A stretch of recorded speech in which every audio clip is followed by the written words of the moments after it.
I mean, the IFS report was a real shocker in a way. It confirmed what I think people know from their own experience in their lives, which is for ordinary people, national living standards are just not going up.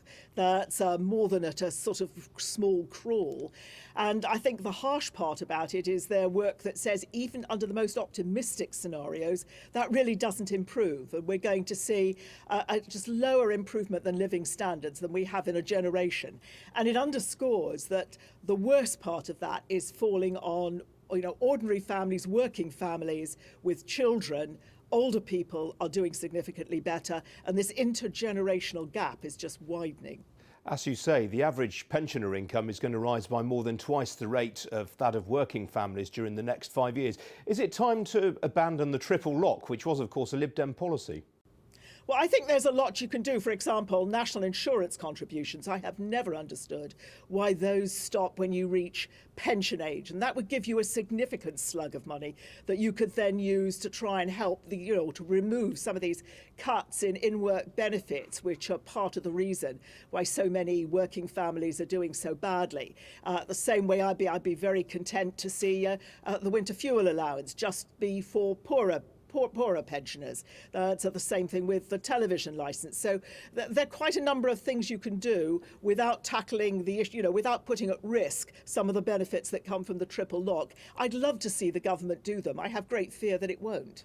Well, the trouble is the government is still going to borrow something like £68 billion during the current financial year. There is very little room for Philip Hammond to do anything, is there?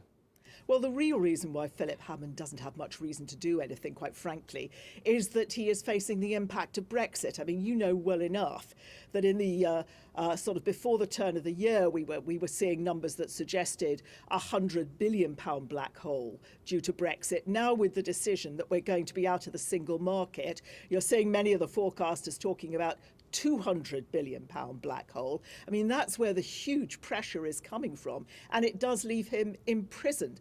That's and at the same time, also due to Brexit, those ordinary working people who are seeing their living standards held back are going to be seeing inflation in all of their daily expenditure because the value of the pound has collapsed. Isn't one of the problems, though, that something like, again, according to the IFS, 43% of people will pay no income tax at all this year? And that's partly a result of a Lib Dem policy which George Osborne took, which was to increase the personal allowance every year. Isn't it time to row back on that as well? Well, I think it was important to say that people on the lowest income should be getting income tax relief to survive that long period of austerity that we were in. The problem we've got now is we don't have wage growth. And I would argue that we would be getting wage growth if we hadn't gone and made this decision that not just Brexit, but we're going to go for the hardest and most brutal form of Brexit possible. And that you can already see feeding into the numbers, the level of investment companies are putting in, that is falling away, that there's uncertainty generally in the whole business community. And in that environment, you don't get the wage pickup, which I think otherwise we would be looking at now. Quick word on John McDonnell's speech this morning. What was your reaction to what he had to say? Well, that's John had a lot of anger, but if you've heard me say, I think the biggest problem that we have is this decision of the governments to come out of the single market, because that's what's undermining growth and it's undermining the potential to see that improvement in wages, which would provide us all with an answer of how we get out of these problems. He didn't even mention it. And I'm glad that he's finally talking about money for the NHS and social care, because when I did that a few months back, I found myself being rather a lone voice and rather teased on the floor of the House. I think that is crucially important. We need emergency money in, and we need it now.